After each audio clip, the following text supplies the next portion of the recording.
जय माता दी। आज गुप्त नवरात्रि के चौथे दिन आइए सुनते हैं दुर्गा सप्तशती का चौथा अध्याय। महर्षि मेधा बोले, देवी ने जब पराक्रमी दुरात्मा महिषासुर को मार गिराया और असुरों की सेना को मार दिया, तब इंद्रादि समस्त देवता अपने सिर तथा शरीर को झुकाकर भगवती की स्तुति करने लगे। जिस देवी ने अपनी शक्ति से यह जगत व्याप्त किया है और जो संपूर्ण देवताओं तथा महर्षियों की पूजनीय है, उस अंबिका को हम भक्ति पूर्वक नमस्कार करते हैं। वह हम सबका कल्याण करें।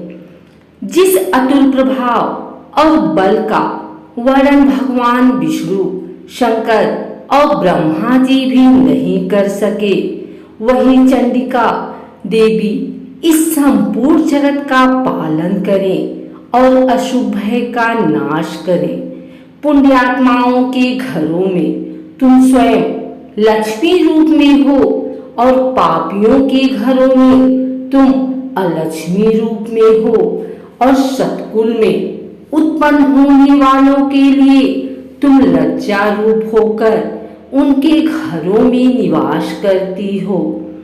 हम दुर्गा भगवती को नमस्कार करते हैं। हे देवी, इस विश्व का पालन करो।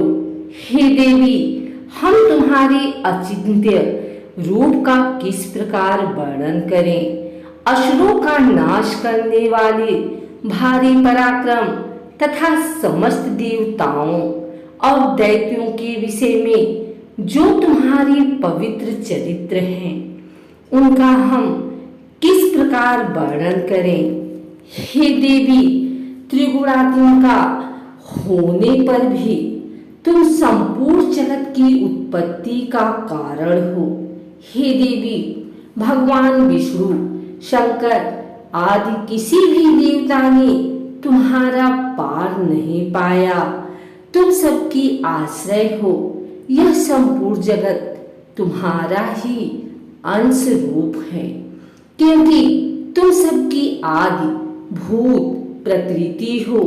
हे देवी, तुम्हारे जिस नाम के उच्चारण से संपूर्ण यज्ञों में सब देवता तृप्ति लाभ करते हैं, वह स्वाहा तुम ही हो।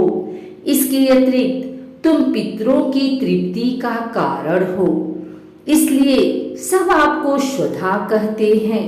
हे देवी, वह विद्या जो मोक्ष को देने वाली है, जो अचिंत्य महाज्ञान स्वरूपा है, तत्वों के सार को वश में करने वाले, संपूर्ण दोषों को दूर करने वाले, मोक्ष की इच्छा वाले मुनिजन जिसका अभ्यास करते हैं, वह तुम ही हो। तुम वाणी रूप हो और दोष रहित ऋग तथा यजुर्वेदों की एवं उदय गीत और सुंदर पदों के पाठ वाले सामवेद की आश्रय रूप हो। तुम भगवती हो। इस विश्व की उत्पत्ति एवं पालन के लिए तुम वार्ता के रूप में प्रकट हुई हो और तुम संपूर्ण संसार की पीड़ा हरने वाली हो। हे देवी, जिससे सारे शास्त्रों को जाना जाता है, वह मेधा शक्ति तुम ही हो और दुर्गम भव सागर से पार करने वाली नौका भी तुम ही हो। लक्ष्मी रूप से विष्णु भगवान के हृदय में निवास करने वाली और भगवान महादेव द्वारा सम्मानित गौरी देवी तुम ही हो।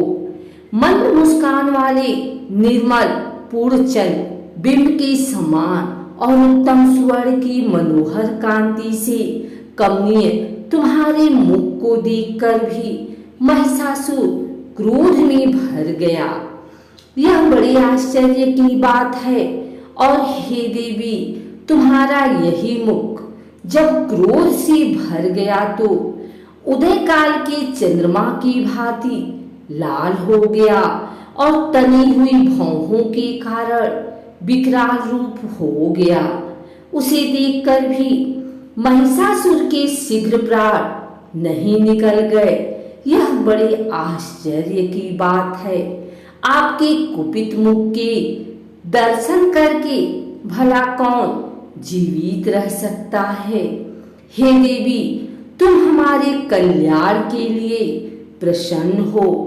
आपके प्रसन्न होने से इस जगत का अभ्युदय होता है और जब आप क्रुद्ध हो जाती हैं तो कितने ही कुलों का सर्वनाश हो जाता है। यह हमने अभी अभी जाना है कि जब तुमने महिषासुर की बहुत बड़ी सेना को देखते देखते मार दिया है। हे देवी, सदा अभ्युदय प्रताप देने वाली तुम जिस पर प्रसन्न हो जाती हो वही देश में सम्मानित होते हैं। उनके धन यश की वृद्धि होती है। उनका धर्म कभी शिथिल नहीं होता है और उनके यहाँ अधिक पुत्र पुत्रियां और नौकर होते हैं। हे देवी, तुम्हारी कृपा से ही धर्मात्मा पुरुष प्रतिदिन श्रद्धा पूर्वक यज्ञ करता है और धर्मानुकूल आचरण करता है और उसके प्रभाव से स्वर्ग लोक में जाता है, क्योंकि तुम तीनों लोकों में मनवांछित फल देने वाली हो। हे माँ दुर्गे, तुम स्मरण करने पर संपूर्ण जीवों की भय नष्ट कर देती हो और स्थिर चित्तवानों के द्वारा चिंतन करने पर उन्हें और अत्यंत मंगल देती हो। हे दारिद्र दुखनाशिनी देवी, तुम्हारे सिवा दूसरा कौन है। तुम्हारा चित्त सदा दूसरों के उपकार में लगा रहता है। हे देवी, तुम शत्रुओं को इसलिए मारती हो कि उनके मारने से दूसरों को सुख मिलता है।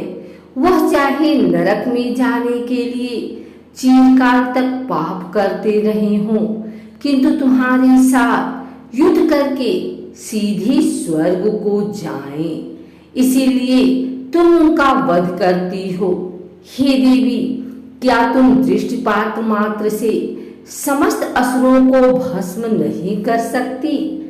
अवश्य ही कर सकती हो, किंतु तुम्हारा शत्रुओं को शस्त्रों के द्वारा मारना इसलिए है कि शस्त्रों के द्वारा मरकर स्वर्ग को जाएं। इस तरह से हे देवी, उन शत्रुओं के प्रति भी तुम्हारा विचार उत्तम है। हे देवी, तुम्हारे उग्र खड्ग की चमक से और त्रिशूल की नोक की कांति की किरणों से असुरों की आंखें फूट नहीं गई। उसका कारण यह था कि वे किरणों से शोभायमान तुम्हारे चंद्रमा के समान आनंद प्रदान करने वाले सुंदर मुख को देख रहे थे। हे देवी, तुम्हारा सिर बुरे वृतांत को दूर करने वाला है और सबसे अधिक तुम्हारा रूप है, जो न तो कभी चिंतन में आ सकता है और न ही जिसकी दूसरों से कभी तुलना ही हो सकती है। तुम्हारा बल व पराक्रम शत्रुओं का नाश करने वाला है। इस तरह तुमने शत्रुओं पर भी दया प्रकट की है।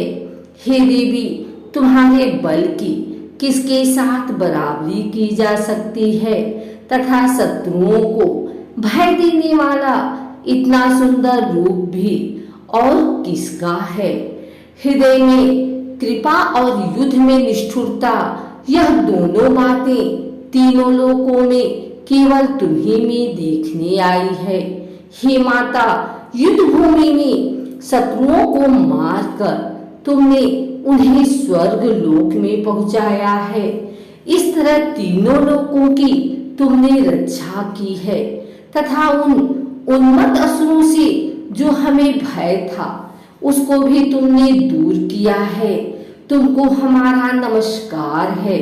हे देवी, तुम शूल तथा खड्ग से हमारी रक्षा करो तथा घंटे की ध्वनि और धनुष की टंकार से भी हमारी रक्षा करो। हे चंडिके, आप अपने शूल को घुमाकर पूर्व, पश्चिम, उत्तर तथा दक्षिण दिशा में हमारी रक्षा करो। तीनों लोकों में जो तुम्हारे सौम्य रूप हैं तथा घोर रूप हैं, उनसे हमारी रक्षा करो तथा इस पृथ्वी की रक्षा करो। हे अंबिके, आपके कर पल्लवों में जो खड्ग, शूल और गदा आदि शस्त्र शोभा पा रहे हैं, उनसे हमारी रक्षा करो।